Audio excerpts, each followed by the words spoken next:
Good morning. I'm going to give a few seconds for all our attendees to enter. I can see you guys coming in.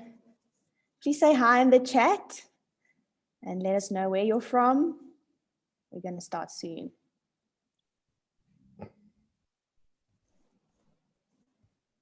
In the chat, please select all panelists and attendees so that we all can be part of the conversation, not just our panel of amazing women. There we go. I see a good number of people. Morning, Serena. Thanks for joining us. Hi, Corin. Lindy from Bryanston. I'm in Bryanston too today. It's freezing here. Morning. Welcome to this Women's Month special edition webinar of the Finance Indaba Network. My name is Judith and I'm the Head of Marketing at CFO South Africa. Today, it's really my pleasure to host an amazing panel of women, and we'll be talking about how digitization can drive gender transformation in your organization. So as I said, please introduce yourself in the chat by selecting all panelists and attendees and let us know who you are and where you work. I always find that very interesting, but that's also part of expanding our networks. I'm going to introduce our panelists to you in just a bit, but a little bit more about today's topic. Most good businesses have been working towards becoming more diverse and inclusive for a number of years. And I think it's fair to say that most organizations understand the critical need for gender transformation, also the business case for diversity. COVID taught us, amongst other things, that almost everything can be done remotely. And this holds a promise of more inclusivity through digitization, specifically for women. But it's also widening and deepening the digital divide between those with access to tech versus those who don't. And we'll be exploring some of the implications and challenges of digitization in relation to gender equality in your workplace. But let me introduce you to the experts. Today we're joined by Simonia Marimuthoo, Enterprise Account Executive at OneStream Software, also our partner making today's conversation possible. Simonia is a young, dynamic, passionate mother of four, a woman who realizes that changing the world starts with impacting the four humans under her care and dependency. This passion for people then expands into how she engages with her clients' business needs, allowing her to deliver value to her clients through creative and tailored technology solutions. Welcome, Simonia. Thanks for being here. We're also joined by legendary Lynette Ntuli. Lynette is the founder and CEO of Innate Investment Solutions, a professional services firm that provides property, asset, and infrastructure development and management solutions. She's held executive leadership positions in diverse sectors and sits on the boards and working groups of various listed, unlisted, and industry organizations. Thanks so much for joining us, Lynette. We're really looking forward to talking with you today. We're also lucky enough to speak to Michelle Breytenbach, product manager at Sasfin Bank. Michelle is an IT professional with over 30 years experience in banking and financial services and has managed various large-scale system implementation. She's also particularly passionate about empowering women to take up more space in the IT industry. Power to you, Michelle. Welcome and thank you so much for joining us. All right, we're going to get right into it. And Simonia, if you would start us off to maybe just create some context and explain to us the relationship between digitization and gender equality in the workplace. Thank you so much, Judith, and welcome everyone, and thank you for joining us today. I'm really excited to be speaking to you guys and sharing with you guys. But firstly, I'd like to say happy belated Women's Day to all the women that celebrated yesterday. I hope you guys spend some time loving yourself and doing something, not just waiting for anybody else, but doing something for yourself. So happy belated Women's Day. So kicking right into it, for me, the implications of digital transformation in finance, it impacts processes, people, technology, as well as your data. Now, we see technology as the enabler of this transformation, and if executed correctly, and effectively, digital transformation in finance, it can offer a lot of benefits to businesses. It can improve, the efficiencies in your business, reducing errors, gaining that single version of the truth. So you're now able to trust the data by delivering data integrity. You gain a holistic view of your business, whilst also unlocking new opportunities for that growth or even for sustainability. With digital transformation and the impact or the implications of that, it helps you to start succession planning. So now, because you've gained that visibility of your financial as well as your operational data, you can start delivering your projects on time. Why or how do you actually do that? As I said, technology is the enabler of this transformation, and OneStream helps organizations and companies like yourselves, to execute this effectively. So we at OneStream, this organization has been purposely built and designed to help companies to conquer complexity, to help you lead at speed, unifying your key finance processes, turning your data into actionable insight. Now, there's also further implications that we see, around organizational change. And you see that with new systems.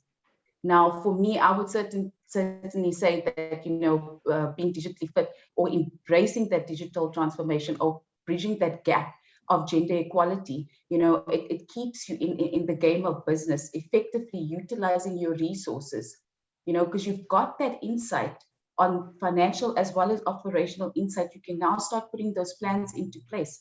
So you don't want to be behind your competitors in terms of making the best use of your people, the best use of your processes, technology, as well as data as well. So for me, organizations must conquer the complexity through digital transformation if you want to lead at speed. You need to start prioritizing your efforts to reduce cost, modernize your systems, manage your controls. We see the challenge is then rather than leveraging the technology, as I said, the technology becomes the enabler. So leverage the technology, but we see the challenge is when it's not, the technology is not being leveraged to drive that transformation. So finance teams are forced to compromise on their requirements just because of not being able to get the basics of getting your job right or getting it done. I mean, even in 2020, 2021, we see organizations still battling with this. So rather than focusing most of your time on driving performance, finance teams are still burdened with managing and reconciling data and filling the gaps with spreadsheets. But as you said, Judith, the world is changing. Now is the time to break that cycles. Let's break the cycles, because you're not going to get there using the same tools that you've been using for the past 20 years. Trust me, it's not going to happen. There's a new path forward for finance, and that path is with OneStream, where you can take back control of your destiny. There's a path that's forward thinking, that's inspiring organizations to chart a new course. Today, you will hear from the ladies where we share, stories of how, it's allowing organizations to work smarter, not harder.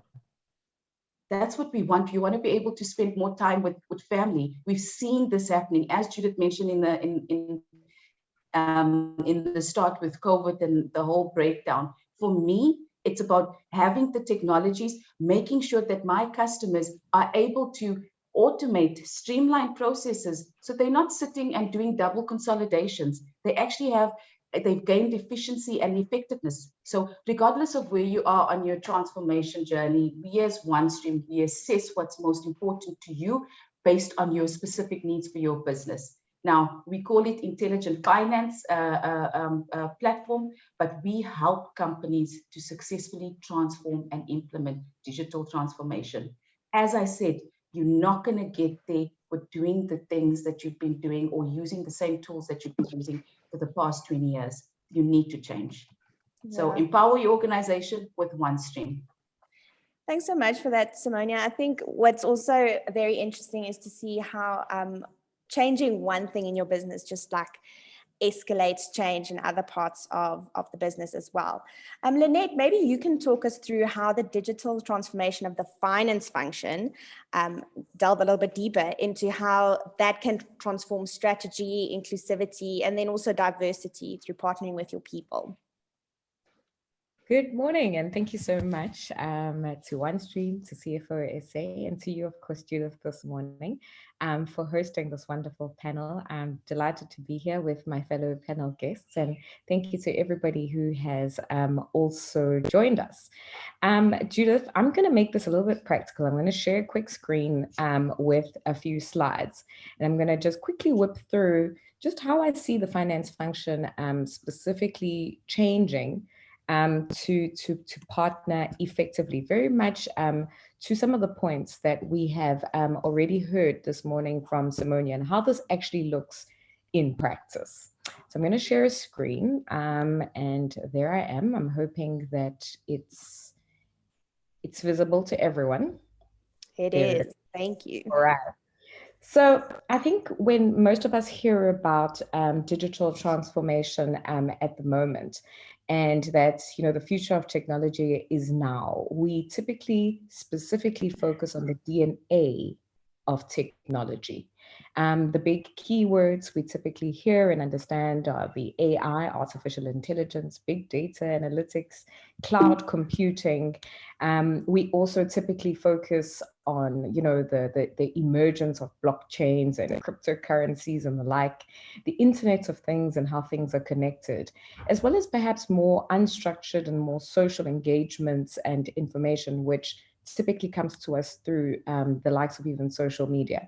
And social media, mind you, is not just the Facebooks or the Instagram. Social media, even in our organizations, is just how we talk to one another using different tools of engagement within the organization itself. So when we then talk about digital transformation, I think for many people, it feels like being stuck in traffic.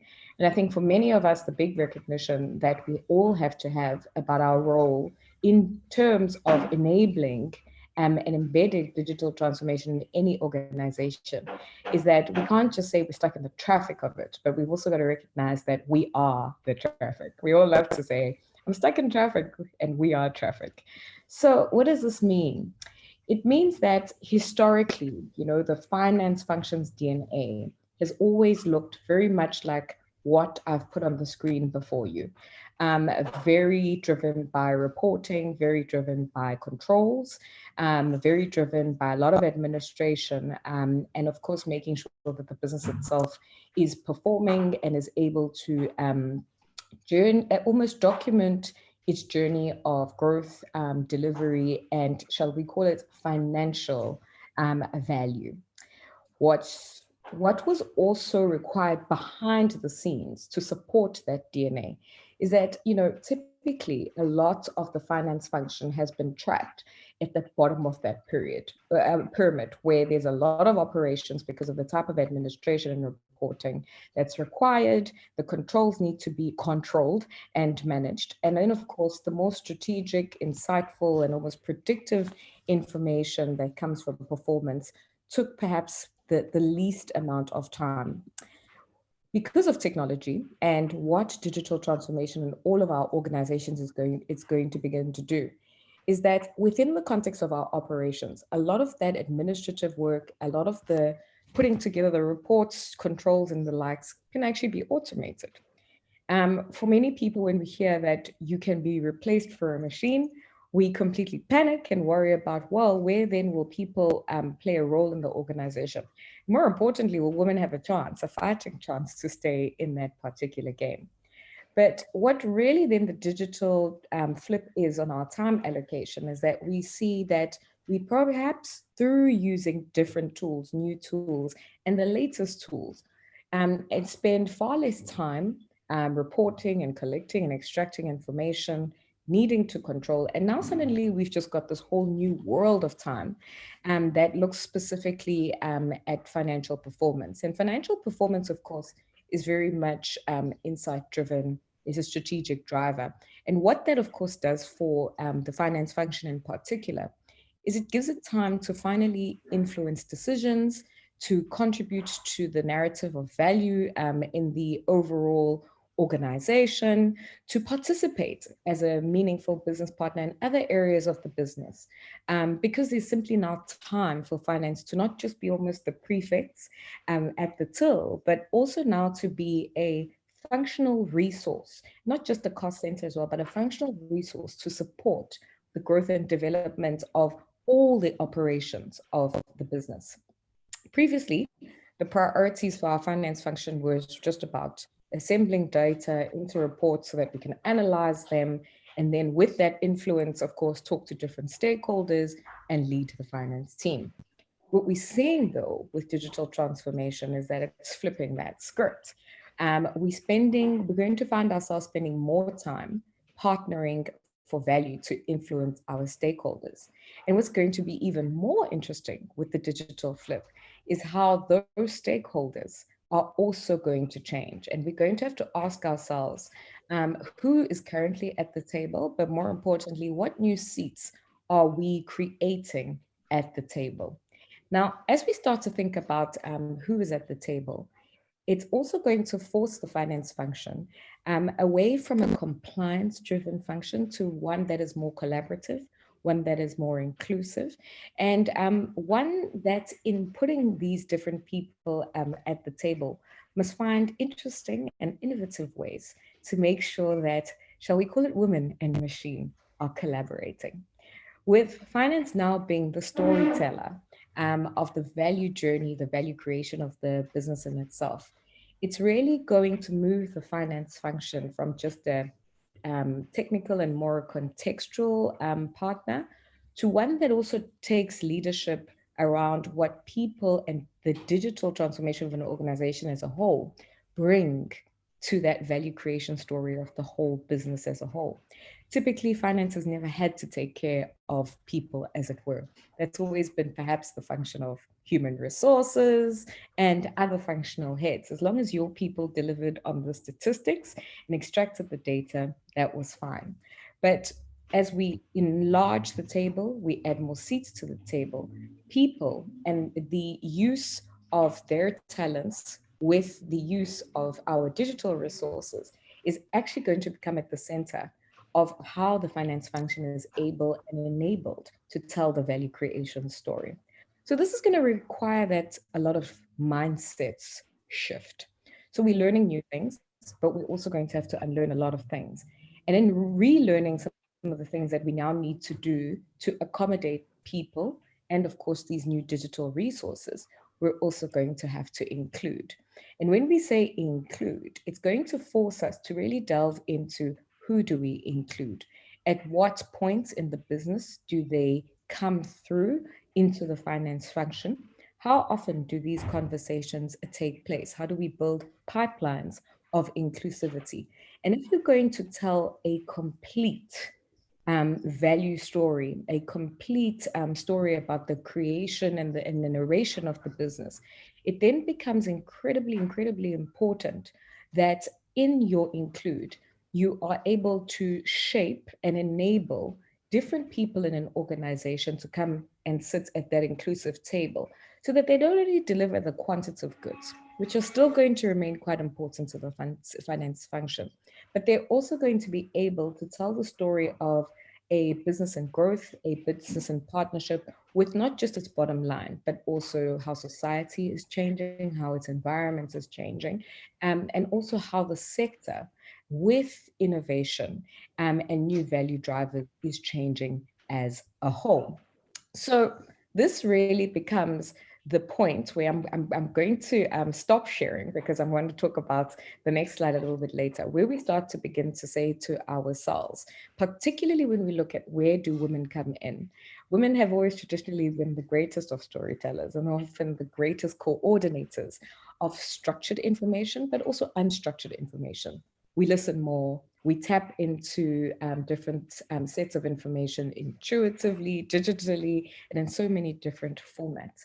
And if you don't have an inclusive and a diverse stakeholder set seated at this new finance partner table, boardroom table, as it were, what your business actually says to itself is that while it focuses on the technicalities of what a technology DNA are looking like, it completely misses the point of being a narrator of a value-driven story and a value-driven DNA that is actually going to carry it sustainably into the future, simply because there are insights, there is data, there is intuition, there are lived experiences, and there are perspectives that are missing, and that creates a very important but very delicate layer in how you're able to weave together everybody in the organization whilst also enabling the finance function to deliver on the goods. So in the longest way possible, in the shortest way possible, Judith, I hope I've answered your question. Thank you. It definitely did, and I think it's opening a lot of dialogue and more conversation to follow.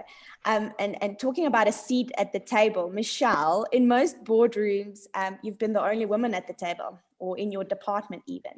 How have you seen this changing throughout your career? And in your opinion, what is the biggest driver of gender transformation? Thank you. Good morning, everyone. So, yeah, gosh, I'm going to give my age away and tell you all that I started my career in technology in 1983. And you might ask and wonder, now, how did that happen? And it's interesting, it was my headmaster at that time who called me in and said to me, Michelle, there's a new course, there's a new degree starting at Potchefstroom University, which is an IT degree, because originally I actually wanted to do a BCom. He said, won't you be interested in something like that? And I, typical Aries that I am, born in April, said, well, that sounds like an interesting challenge. And that's actually how I got into the world of IT. And that's how I started working in IT. And I was the first woman to join the organization that I joined then in the IT division. And I'll never forget the IT director's first words to me. He said, Michelle, we actually don't know what to do with you. And I said to him, well, I'm here to do what every other one is doing, what every other guy is doing. So also at that point, very early in my career, I knew that I wanted to make a difference in the world of work, and especially for women. And then also, I always had a heart for diversity. So growing and growing teams and focusing on those who previously did not have the opportunity to go into the world of finance, to go into the world of technology. And I often, through my years of work, I've often been at the boardroom, at the management table, where I was literally the only woman around the table. And lately, it hasn't changed that much, though. I still find myself, when I'm at a management level or at a senior level or presenting at an executive level, it is still majority male. So it's at a practical level, there is still lots of change that has to happen. I want to point to some research. So research shows that women account for less than 2% of financial institutions' CFOs. The global share of women of board directors in major financial services is only about 23%. And only about 25% of women enter the technology field, and mostly white women that enter that field. So you asked the question, how do we accelerate that? I want to also just point to Judith's point in terms of Gartner. The Gartner trend says that the model for anything is that there's anywhere operations of digital first, remote first, and digital should be the default at all times. And we have to start thinking in terms of achieving that in the world today. Is what are the drivers that will change, first of all, the people that enters this market, this world of work? And to me, it's education is key. Okay. So for me, education drives gender equality, creates a peaceful, prosperous, healthy, sustainable world if education fulfills its potential for both girls and boys. Okay. And it's really, how do we pull women into this world of finance? How do we pull women into this world of technology? It has to start long before they enter the job market. we have to win their hearts and minds already at school level, already at a grade 8 level. I just want to give you an example. You know, I've got adult children, and last week when I was preparing for this session today, I went through and I said to them, you know, when you were in matric, how many girls were doing technology? And all three of them said to me, Mom, there was not one girl in the technology class doing technology as a subject. That's scary. So really we have to focus, we have to look at a school level, at a university level, are we equipping our children and our women, our girls with the right tools, technology-wise, career-wise? The other day I saw a girl posting on one of our Facebook groups, community groups, saying she's lost her phone, she needs a phone, or it was stolen, she needs a phone because she does all her work on her phone for her degree. Can you imagine doing your projects, doing a Word document, typing a letter on a phone? So, you know, we have to look at these things, these drivers of tools. You know, what tools are we providing to our women at a school and a university level?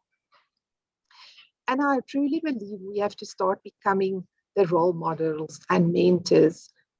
Choose that girl in the team, choose that girl in your organization, and pull them up. And I read a very interesting piece the other day that said we have to change the stories. I take an example of the Sleeping Beauty story. It doesn't say Sleeping Beauty stayed home, the 7 dwarfs went to work, Sleeping Beauty stayed home and did the balance sheet and income statement and programmed the you-know-what out of software. It says she stayed home and cooked. We have to change these stories and model new stories for the women in our communities. And the challenge is that STEM is not the first career choice for women. And in the workplace, still, research has shown that women are not the first choice for promotions. And they leave the workforce through, as we move through the ranks of these promotions, women leave the workforce due to the pressure that are on them. We also find that they still pay 20% less than their counterparts. And there's weak management structures, female management structures that support women in the workplaces. And those are the things we can work on as women to change where you are in your organization to improve those management structures. And then one of the biggest challenges where digitalization meets the solution is the work-life balance. And I really believe that this is where digitalization plays a very, very big role. And it actually equals the playing field for the male and female in the workplace. I hope that answers your question. It definitely does. And I want to involve the audience a little bit more because you guys are a bit quiet. But I'm going to run a poll and I'd like us to vote a bit on the biggest challenges that women maybe face when they want to pursue a career in finance and IT. Is it lack of opportunities, or are the opportunities out there? Is it, like Michelle alluded to, a lack of flexibility in the workplace? Because that can't be an excuse anymore. Is it outright discrimination? Do we have a lack of supported management structures? And if you have another idea of what it could be, post it in the chat, please.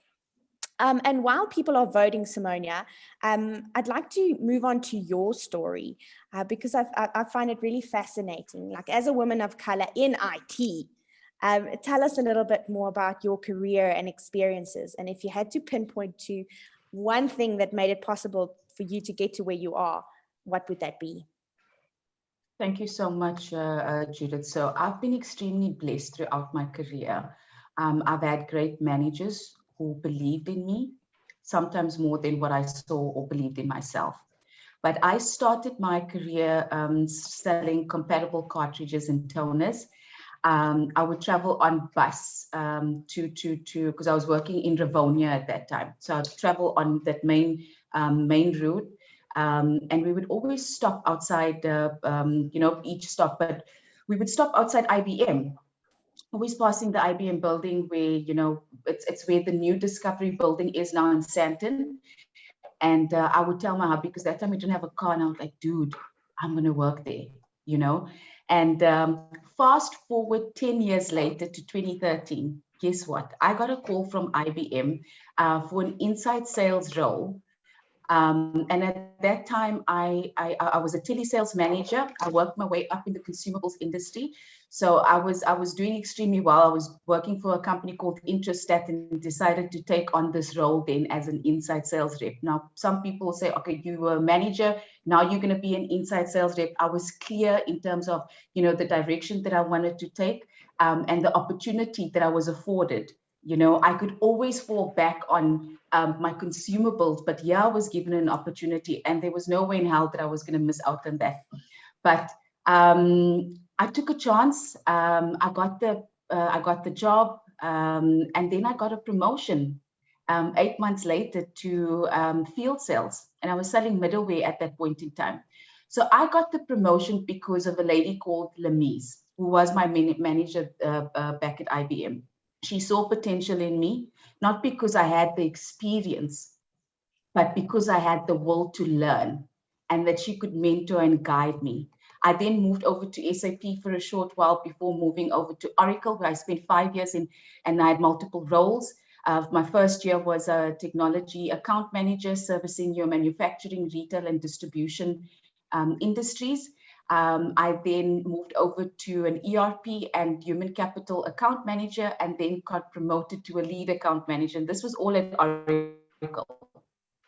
Okay, I had great success. I was the first person to sell their tax reporting cloud solution globally. Not somebody from the UAE, not somebody from the US. I was that person. This was something that was I took great pride in, that I was able to achieve this. Somebody that had no software experience, but you were afforded an opportunity, and then you went with it. I was then also the first person to selected to represent Africa for the Oracle ATAP program in Reading, UK. Fast forward to 2020, I joined OneStream because of the company's mission and 100% customer success.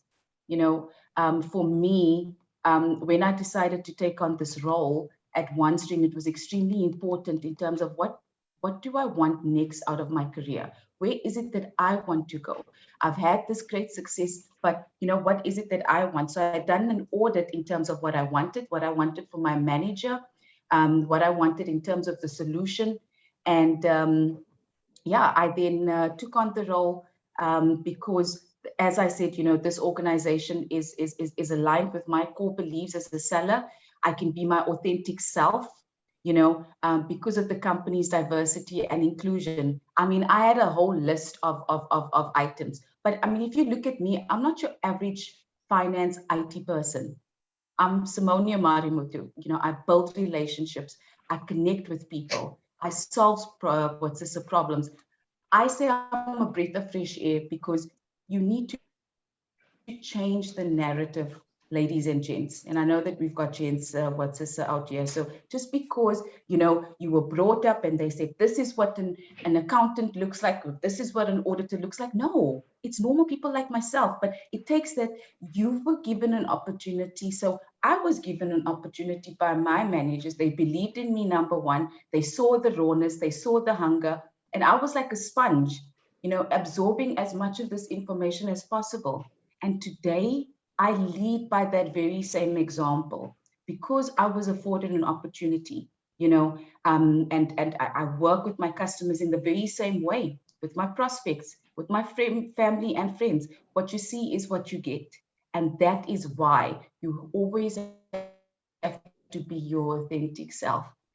The hand that gives is the hand that receives. Simple. You don't need to be a religious person. You don't need to be a spiritual person, but just by being a good human being, affording others the same opportunities that you've been afforded, or even if you weren't afforded that opportunity, be that voice, be that big sister or that big brother. Don't wait for somebody else to go and pick up or afford that person the opportunity for the internship. A simple thing like helping somebody with their CV. Somebody that's just graduated, come, let me help you. I know what's needed for free. You don't need to charge that person, but that is my way of giving back, spending time counseling and mentoring. So in a nutshell, I've had great success thanks to the management and the people that that's been in my lives. But more importantly, I'd like to thank myself for believing in myself and actually just going for it. Even when I had no experience or the qualification, the fact that I believed in myself, I was able to go for it. And that's all that it takes. And that's what you can do as well. Change the narrative, believe in yourself, and afford others opportunities if you are in a bigger or better, position. Absolutely. That's in a nutshell. So, Simonia, it comes to mind what you're saying there is that we must spot the talent, create the opportunity, and give the opportunity.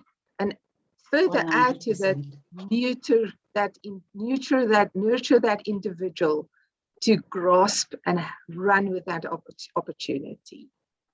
Absolutely. I'm gonna end the poll, and about 75% of people voted, and by far the most popular opinion was the lack of supportive management structures is one of the biggest challenges for women in finance and IT. 51%. I do see that someone said other, but they didn't post their comment in the chat. But this also ties in very strongly to what you said, Simonia. And Lamise, if you're listening, thanks for giving Simonia that opportunity and pulling her up. Management in motion over there. Lynette, I think we've established now that technology is still hugely reliant on talent, and women, men, humans don't have to fear that robots are completely taking over. But how can we make this new wave of digital transformation more accessible for young women? Thank you so much, Judith, for the question. I think, just based on what the poll has said, but also what has been narrated by my fellow panel guests today, the issue related to access and support is critical, but starting it in the workplace is probably the wrong entry point. We need to be building a pipeline of talent, access, and support far earlier. Young people, and particularly young women today, are naturally digital natives. Technology and digital tools are second nature to them. It's a second nature to what cursive might have been to you and I at a certain point in time. And they understand that from a very early age. And I think what's happening is that we're not catching the interest, we're not catching the awareness, and we're not building the support structures early enough. Because, when we look at even the issue around support structures and lessening the digital divide from the spectrum of just gender alone, you soon realize that we typically give dolls to girl children, and we give sort of the trucks and Lego to boys. And already just in the wiring and the socialization, we are distancing girls from opportunities in STEM specifically, and distancing their interest in making viable livelihoods from building things, tinkering with code, and really taking an interest in their phones past social media, as it like. So what we really need to do within our organizations, and it's something that I think must be supported by organizations, not just their HR functions who are responsible for looking for new talent and raising awareness of the company itself, but it's got to be literally be driven from the C-suite down, is really saying, how do we create programs that firstly ignite interest in this industry, as well as in the tools. Then the program itself can't be a one-hit wonder. It can't just happen in August because it's Women's Month.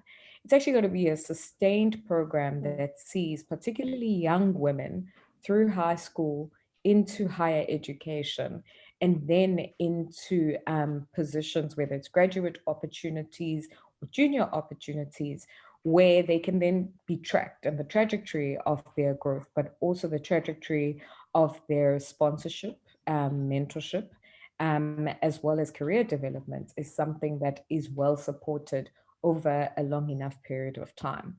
And I think if we can begin to do that and address access and support a little bit earlier, what we're going to be able to do is also get the best of our talents, and talents that are really almost intuitively is quite digital in its language, in its exposure, and in its socialization to join us. It's very difficult. I was saying to you ladies earlier, it's very difficult today for us to want to suddenly be stuck with the problem of inclusivity and diversity, and then we're almost trying to undo the Rubik cube of the problem at this level. It's very difficult. But if we build the Rubik Cube and we design it ourselves, and we start saying, well, this is what all the colors of this cube and who will be involved in our circle, or rather, should I say, our square, by the time we are done, it betters and it improves the numbers, the intended traction of young professionals, particularly young female professionals who come through. And then I think what it also does is it sends the message that they are there. And because they are there, they are seen, they are heard, they are then, you can't then ignore them. You've got to support them. You've got to make sure there's opportunity available to them. And you've got to help them progress through the different ranks and into different spaces in the business overall.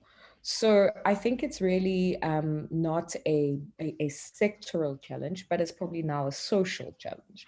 Because if we don't introduce our young people, and more specifically our young girls, to technology just past what they see and what they're involved in on their phones, what we then also do in a way is also limits the pipeline that comes out at the end, and the end that you and I are probably most interested in, and I'm probably also most concerned about now. So it's a dining room table conversation. It's a conversation that we have to start having in unstructured spaces and outside of webinars. And then we need to bring it and then make sure they come through the ranks. But also even in our organizations, we don't ask who has an interest. We don't ask who is obstructed by certain elements or certain challenges within an environment from achieving a specific thing. And I think if we asked and we ascertained interest, how then would we convert that interest into a pipeline of talent? And I think we could do that really quickly, but we've also got to then make sure that technology is not seen as just a boys' club, an all boys club, as it were, in our organizations. And even who is represented in that function, who is represented around the ideas that create new solutions, products, and embed them and roll them out in the organization, also become new people, new voices, new faces, speaking into those projects, speaking around those projects, and are at the forefront of those projects, even if they're not necessarily technologically trained, but because they are the ultimate end user and the person who has to experience that technology, then they are very, very important drivers of both innovation and value in the organization. So how do we bring those people on and keep them on and support them through projects, through implementations, and even through innovation? And in that way, make sure that it's not an exclusive niche profile within our organizations, but it's something that's accessible to all. And those who want to make a career of it, who want to make leadership out of it, who want to create new cultures and subcultures in our organizations around it, are able to. Thanks so much for that, Lynette. And I think we're going to address some of that a little bit later. I just want to pause a little bit at what you mentioned about people or women entering the pipeline. And Michelle, maybe you can help us with this. Like, change is coming, but it's happening super slowly. And we're still faced with massive unemployment and poverty in South Africa, women being particularly vulnerable. How do we speed this up and employ and enable more women in finance and IT before we get to keeping them at the organization? Yeah. It's it's an excellent question you're asking me, but I think there's another question we have to first ask is, why should we transform? We're talking about transformation, we're talking about equal opportunities, but again, I have to first of all point to some of the research done, is that the presence of women in organizations, for instance, at bank board level, has shown greater financial resilience in those industries. Also, where women have a higher share of boards in companies, they've seen a 66% increase in return on investment. That's your Fortune 500 companies. So, if you just look at that two little pieces of evidence, it strengthens the case for why we should be closing the gender gaps throughout the organization in leadership positions. And, in terms of speeding it up, for me, as mentioned in the opening of this talk today, is we spoke about digitalisation and that this working from home culture is now entrenched in organizations. So excuse me, where women previously struggled with this work-life balance, they have got the ability to be flexible now. And our software vendors like OneStream is, again, an excellent example, as mentioned earlier today, of digitalization in the finance workplace and in the finance function. So even in Sasfin, it's been one of the key enablers in our digital journey to work from home in the finance team. Now, I'm very passionate here to say I really think technology companies and financial organizations can intentionally get involved at all levels of education. And I've seen successes of that in previous organizations where I've worked, where technology companies would go into universities.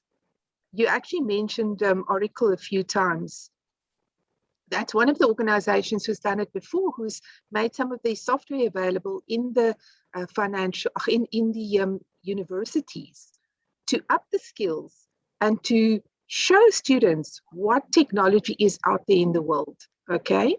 And we can do that at a school level already. And that, to me, is one of the key enablers that we can put in place. Making sure that as people enter the school levels, university levels, and then work level, that they have got the right technology tools to make the right decisions and have the equal opportunity. Also, role model, like we have to role model, we have to go and encourage and intervene at school level to change the views, as mentioned earlier, of certain roles belonging to certain genders. We have to do this intentionally intervene at all levels of education and schooling. And a few practical examples. For instance, in the Sasfin world, we have secured the NSERA funding, where we are providing funding to specifically women to encourage entrepreneurship and assist them to start up their companies.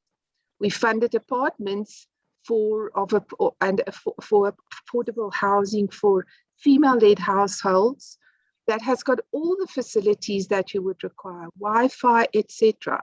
And that has lifted the quality of life for those individuals and for their families to create a better future. We also have graduate programs that embraces diversity, and we bring the graduates not when they finished with university. We actually bring them into the finance function already in first year, second year, third year. And it makes a very big difference.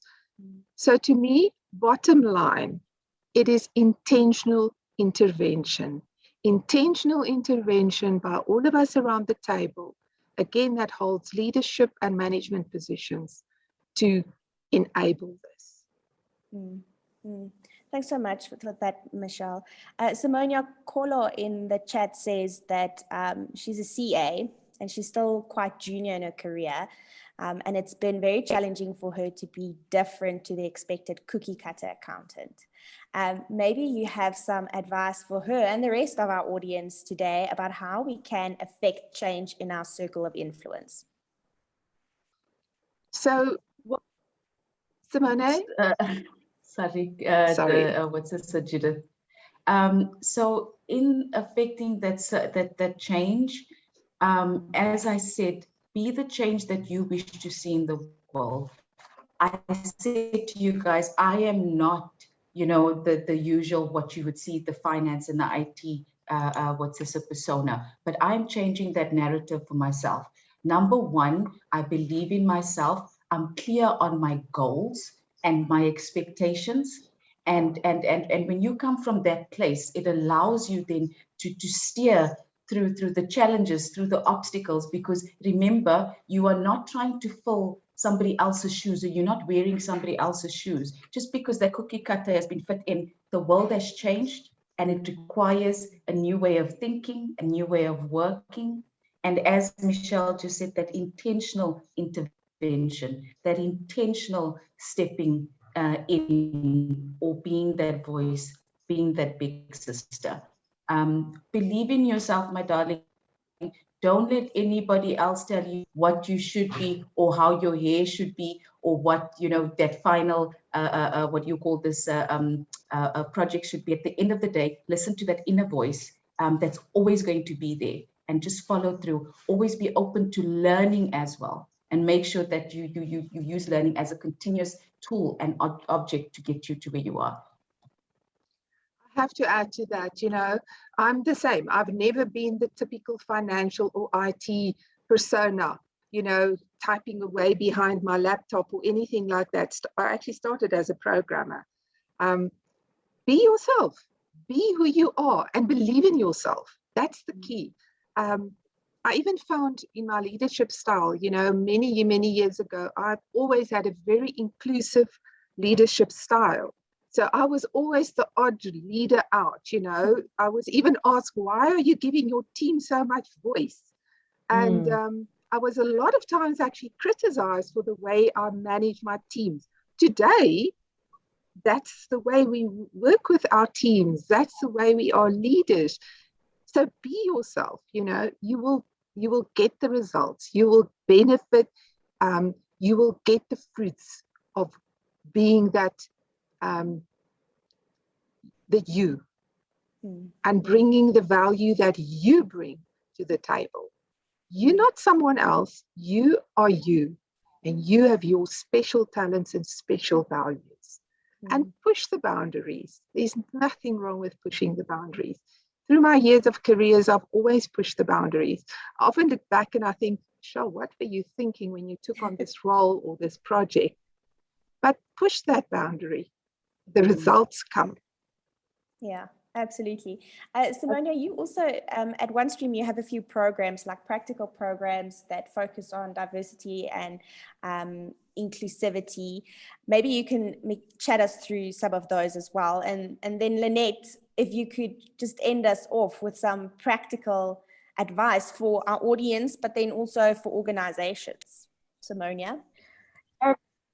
Thank you so much, Judith. Yes, so we do have a lot of programs within OneStream. We've got the Women of OneStream, where the mission of that group is to inspire, to lead, and transform, the landscape of women in technology, helping women to achieve growth in company success and extending that to the community. But we also have the diversity and inclusion program. I'm part of this alliance's mission, and this alliances is to mobilize, empower each other, one another, through a culture that allows each and every one, or each and every single person within the organization, to bring their whole self, their authentic self, to the workplace.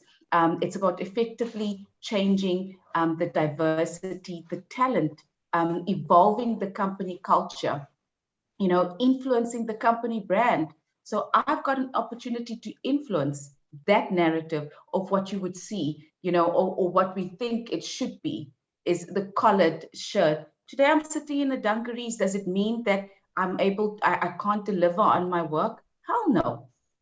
So with programs such as the Diversity and Alliance's mission, it's about brand, it's about educating your employees, it's about reaching out to the communities and setting standards for our external partners.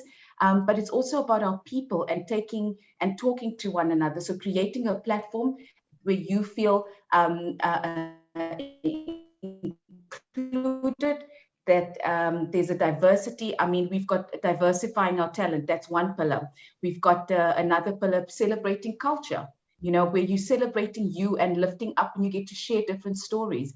We also have a company brand. We're presenting OneStream and the diversity in the market, making sure that each one of us is represented within the organization. So you don't just see the normal narrative. You see a person with bushy hair. You see a person that's got a different complexion or tone to you. You know, a pillar for learning and development, exploring those new ideas and perspective, where you as an employee have an opportunity not just to contribute, but to actually take part and see that actually happens.